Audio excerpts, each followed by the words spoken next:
नमस्कार दोस्तों, आज हम लोग क्लास 10 के तीसरा चैप्टर का क्वेश्चन नंबर 1 का क देखेंगे।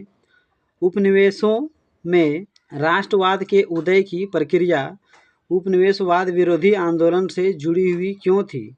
तो यहाँ आपसे क्वेश्चन पूछ रहा है कि जो उपनिवेश वाले देश थे उसमें राष्ट्रवाद का जो उदय हुआ वो किसके कारण हुआ है? उपनिवेशवाद विरोधी आंदोलन के कारण ही उपनिवेशवादों में राष्ट्रवाद का उदय हुआ है। तो कैसे, बताइए। उपनिवेशवाद शासकों के खिलाफ संघर्ष के दौरान लोग आपसी एकता को पहचानने लगे थे। उत्पीड़न और दमन के साझा भाव ने विभिन्न समूहों को एक दूसरे से बांध दिया था। उपनिवेशक देशों में राष्ट्रीय आंदोलन उनके सामाजिक, राजनीतिक और आर्थिक शोषण के कारण शुरू हुआ था। उपनिवेशों में राष्ट्रवाद का उदय उपनिवेशवाद विरोधी आंदोलन के कारण ही हुआ था। तो उपनिवेशवाद के जो शासक थे वे लोग जिस देश पे ये लोग शासन करते थे वहाँ के लोगों पर बहुत अत्याचार, दमन, शोषण करते थे, जिसके कारण वहाँ के लोग उसके खिलाफ संघर्ष करने लगे। संघर्ष करने के दौरान जो लोग आपस में जो जनता अपने खिलाफ हो रहे शोषण के खिलाफ लड़ रहे थे, उन लोग क्या किए, आपसी एकता को पहचानने लगे।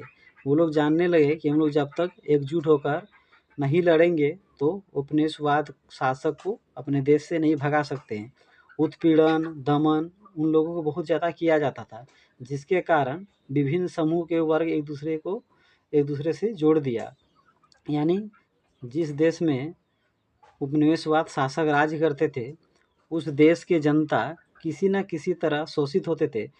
उसमें विभिन्न समूह थे, चाहे जात हो, चाहे ऊंच नीच, अमीरी गरीबी हो, चाहे पढ़े लिखे लोग हो, अमीर गरीब हो, बच्चे हो, बूढ़े हो, सभी लोग शोषण का शिकार होते थे।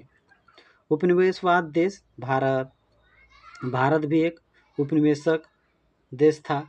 वियतनाम भी उपनिवेशक देश था। अमेरिका भी खुद कभी अंग्रेज़ों का गुलाम था। तो इन देशों में सामाजिक, राजनीतिक और आर्थिक शोषण होता था। यानी हमारे भारत में भी सामाजिक, राजनीतिक और आर्थिक शोषण होता था, जिसके कारण उपनिवेशवाद विरोधी आंदोलन धीरे धीरे शुरू हो गए और इन्हीं आंदोलनों के कारण इन देशों में राष्ट्रवाद का उदय हुआ, राष्ट्रवाद पनपने लगा। तो इसे अच्छा से पढ़ लीजिए और अगर मेरा वीडियो अच्छा लगता हो तो मेरे यूट्यूब चैनल को ज़रूर सब्सक्राइब कर लीजिए।